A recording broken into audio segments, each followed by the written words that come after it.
O melhor pra você tá de volta, daqui a pouquinho tem Catinguelê, tem uma culinária super legal do Edu, culinária portuguesa. Tá muito bacana o programa, tem reportagens especiais. E agora tem um alerta na área da saúde, dos cuidados que devemos ter, especialmente agora no verão. E a gente recebe mais uma vez um amigo querido, que é o Randy Baldresca, tá aqui com a gente, que é biólogo, e ele vai falar sobre o perigo dos escorpiões. Randy, seja bem-vindo mais uma vez. Bom, obrigado, Celso, obrigado, Mariana. É um prazer estar aqui com vocês, esclarecendo questões a respeito dos famosos aracnídeos aí, peçonhentos aqui para todos os telespectadores da Rede TV.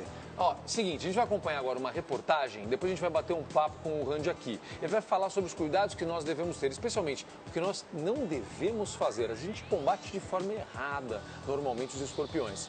Roda a reportagem. Ele é pequenininho, mas assusta. Um inimigo perigoso. Os escorpiões têm tirado o sono dos moradores desse condomínio de luxo de um bairro nobre de São Paulo. Muito medo por causa das crianças, dos meus netos que ficam aqui, mesmo a gente, né? Muito medo. A gente só fica olhando no chão, qualquer folhinha que balança, a gente corre. Por aqui, eles têm aparecido aos montes. Os moradores fizeram uma força-tarefa e saíram à caça dos escorpiões pelo condomínio. Usaram um pegador e um potinho como este. Em 3 dias, recolheram mais de 100 escorpiões. Eles foram orientados por um biólogo a jogá-los fora. Esse vídeo foi feito por um morador. Ó como que ele fica, ó. Ele fica atacado, tá vendo? Cansada com a situação, essa moradora que está grávida fez um desabafo nas redes sociais. E meu questionamento é se as autoridades vão esperar alguém ser picado para tomar uma providência. A situação piorou nos últimos 2 meses. Os escorpiões são das espécies amarela e marrom, as mais venenosas. E por conta disso, eles mudaram a rotina. Antes de entrar em casa, olham o jardim, depois ficam de olho em todos os cômodos. E passam o dia assim, trancados. E não foi só isso que mudou. A maior preocupação é com os netos que moram no mesmo condomínio. Para você ter ideia, as crianças nossas que vêm brincar, eles estão usando bota até o joelho. Uma outra medida foi colocar algumas galinhas da Angola, predadora do escorpião, espalhadas pelo condomínio. Agora que nós resolvemos, por conta própria, colocar essas galinhas de Angola, né? Conta própria, porque foi contra a vontade de muita gente, diminuiu 50%. Os moradores acreditam que o problema está neste terreno, ao lado do condomínio. Um terreno que nós não sabemos direito de quem é, um fala que é da empresa, de uma outra fala que é da outra empresa, até agora não sabemos exatamente. E ali virou de depósito de entulho, sujeira, tem caminhão que vem descarregar ali e ninguém cuida. Segundo o Ministério da Saúde, são registrados em média no Brasil 90 mil casos de picadas de escorpiões por ano. Em 90% dos casos, o quadro se limita em uma dor intensa. Os outros 10% podem evoluir para um quadro mais grave. Este hospital em São Paulo é referência no tratamento para picadas de animais peçonhentos. No ano passado foram feitos 3.000 atendimentos, 129 com vítimas de escorpiões. O especialista explica que as crianças são as que correm o maior risco. Não sabemos ao certo se é por causa de uma relação da quantidade de veneno injetada, o tamanho da criança, o peso da criança, mas sabemos que isso acontece. Em caso de picada, o médico faz um alerta. Não tente tirar o veneno, não tente cortar o local, não amarre no local, não passe nada no local. O máximo que você pode fazer de imediato é talvez colocar uma compressa morna que vai ajudar a tirar um pouquinho a dor.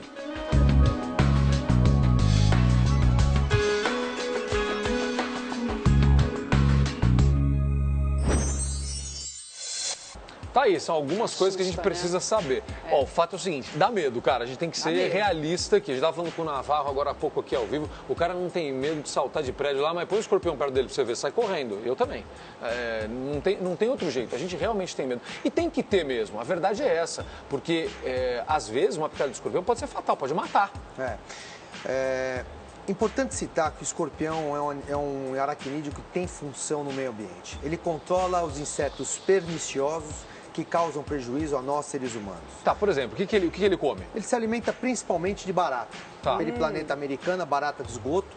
Então, só que a população de baratas é insuficiente, é muito maior do que a população do predador escorpião no meio ambiente natural. Ainda bem, né? Então, de acordo com o desequilíbrio, ou seja, é um animal oportunista que hoje se aproveitou de uma situação que nós, seres humanos, fornecemos a ele, abrigo, água e alimento, e é um animal que vem ocupando o ambiente urbano e causando prejuízo a nós, seres humanos, desde que haja vista que a gente pode citar que várias pessoas já foram ferroadas e até algumas mortes já aconteceram. Ou seja, é nossa culpa, às vezes por a falta de cuidado que a gente tem com o lixo, a gente deixa crescer a população de baratas e, consequentemente, a gente está fornecendo alimento para o escorpião, é isso? Exatamente, e ainda nós temos que alertar a população que age passiva, que não tem conhecimento para lidar com esse aracnídeo, que os inseticidas utilizados para insetos não funcionam no caso do escorpião. Então, o escorpião a gente tem que ter sabedoria, a gente tem que ter metodologia, conhecimento técnico para poder controlar a sua população. Então, vamos lá, eu sou uma dona de casa, linguagem bem simples agora. Achei um escorpião na minha casa. O que eu faria? Deixa eu pensar aqui. Talvez eu daria uma chinelada, certo ou errado? Mariana, se você der uma chinelada nele, certifique-se que essa chinelada de fato aniquilou o animal, ou seja, matou o bicho. Agora, a gente nunca aconselha as pessoas comuns a poder lidar com esse animal, porque ele é um animal peçonhento, é um animal que pode causar o óbito de uma criança de até 12 anos de idade ou uma pessoa idosa. Obviamente que a gente tem que levar em consideração alguns aspectos dessa ferroada, ou seja, dependendo do local da ferroada, dependendo da quantidade de veneno inoculado, depende da condição da vítima e também depende do último tempo de repasto do bicho. O escorpião amarelo, e a gente tem duas espécies aqui, o escorpião amarelo, Titius cerulatus, e o escorpião marrom, Titius baiensis. Esses escorpiões, eles ficam até 1 ano sem se alimentar, escondido na sua residência. Isso é de brincadeira. É. E um caráter que a gente tem que citar. O escorpião marrom, ele é um animal que é encontrado no ambiente silvestre.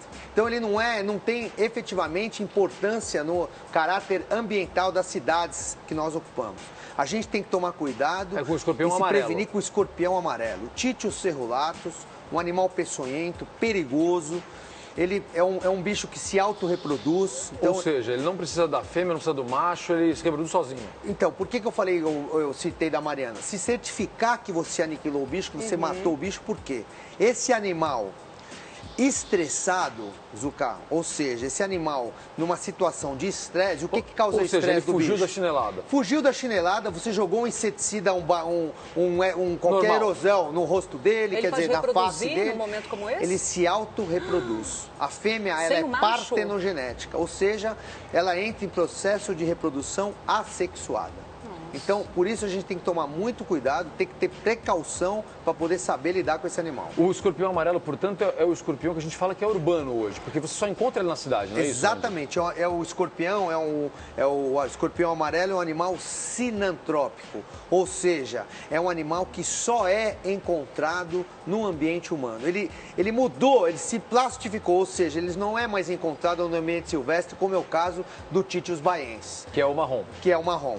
Então, se eu achei um desse amarelo na minha casa, né? Vamos dizer, o negócio lá da chinelada e tal. É importante, então, chamar, sei lá, um centro de zoonose para me certificar de que realmente aquele animal está morto? Mariana, um centro de zoonoses, é muito importante a gente dizer isso aqui no programa.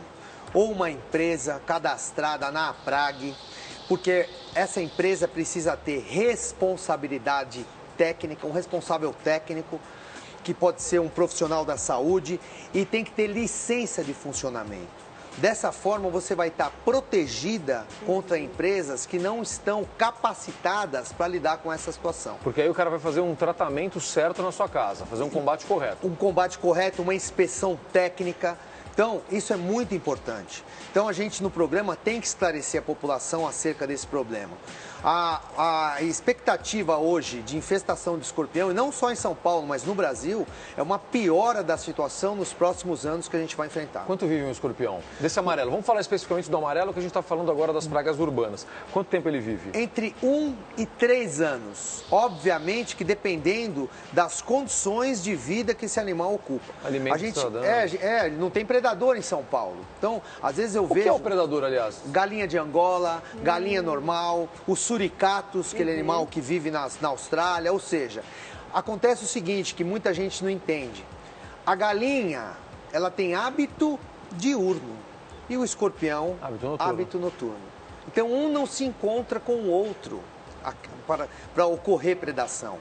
Então, é muito difícil esse controle por nós simplesmente colocarmos galinhas na nossa residência. Isso é um equívoco. Até porque não dá para colocar galinha em qualquer lugar no ambiente urbano. É isso, vai contra até as ações que os condomínios, né, residências, empresas, enfim.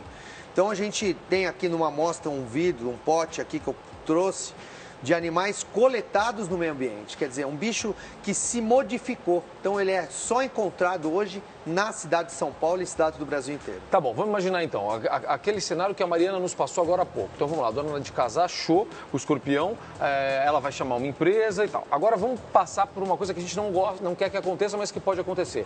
Levou uma picada do escorpião. Faz o quê? Ótimo. Corre para o Hospital Vital Brasil, no caso de São Paulo, Instituto Oswaldo Cruz, no Rio de Janeiro, para um centro de saúde, porque daí você vai ter que receber o soro anti-escorpiônico. Dependendo, como eu disse, do local da ferroada, dependendo da quantidade de veneno inoculado, essa ferroada pode ser fatal. Então, para seres humanos, muito difícil acontecer, mas é uma ferroada super dolorosa, né? Dói muito mesmo, a vontade que você tem é de fato fazer qualquer ação mecânica para poder... E não pode, né? Isso é importante, porque você tem que falar, não vai lá e chupa o veneno. E faz o torniquete. Cara, tem muita coisa errada, né? Claro, não se faz isso, porque você pode até piorar a questão da ferroada no Não corpo. faz nada então, né? Não faz absolutamente nada, tenta, como eu disse, se dirigir a um posto de saúde, ao Instituto Vital Brasil, no caso, o Instituto Oswaldo Cruz, que tenha toda a condição de poder te atender Cruz no Rio, tá exatamente, certo, com condições para amenizar o seu sofrimento. Agora, em último caso, a gente está falando de um Brasil enorme, que nem sempre o serviço de saúde é eficiente. Chegando numa cidadezinha pequena, o que fazer? Existe alguma outra solução? Olha, a gente tem que acondicionar muito bem o lixo da nossa residência, não deixar a louça amanhecida do dia para a noite, sabe? A gente faz aquele jantar na sexta-feira, deixar aquela louça, porque você vai atrair inseto, no caso barata, para a sua residência. Verificar chinelo, roupa de cama, no local que você já teve histórico de infestação, sapato, se você me permitir, um bercinho longe da parede. Bercinho longe da parede, são fatores que atraem, favorecem a ferroada do bicho. Então, verificar muito bem o lustre da residência, que está muito bem fechado, muito bem vedado, para esse animal, de repente, não cair do teto. Então, tomar cuidado quem tem animalzinho de estimação. Animal de estimação, porque também é fatal no caso de uma ferroada em cachorros, em gatos, enfim, nos animais pet. Então, essas questões têm que serem levadas em consideração. E, conforme a gente disse, priorizar o atendimento de uma empresa séria, conforme nós já citamos aqui. Perfeito, Randy. Olha, dicas muito legais para a gente tomar bastante cuidado. Então, vamos tomar cuidado para não acumular lixo. A gente está numa fase em que, cada vez mais, a gente tem que tomar muito cuidado com a limpeza, com a higiene. Estamos falando tanto desse combate que estamos fazendo ao mosquito da dengue. A gente está falando tanto sobre isso por conta do Zika vírus, o Aedes aegypti, a gente não deixar água parada. A mesma coisa vale para o lixo. Então, a gente tem que tomar muito cuidado para a gente não abrir as portas para o crescimento desta população, desses seres que infelizmente não convivem bem com a gente. Tudo bem, invadimos o espaço deles, invadimos, mas agora a gente tem que sobreviver, então a gente tem que tomar bastante cuidado a partir de agora. Obrigado, Randy, obrigado pelas dicas. Quem quiser saber mais sobre esse assunto, entra no site que é biopolis.com.br e aí você tem todas as informações e entra em contato com o Randy lá. Obrigado mais uma vez. Obrigado, Zuca. Obrigado, Mariana. É um prazer estar aqui com vocês. Valeu, muito obrigado.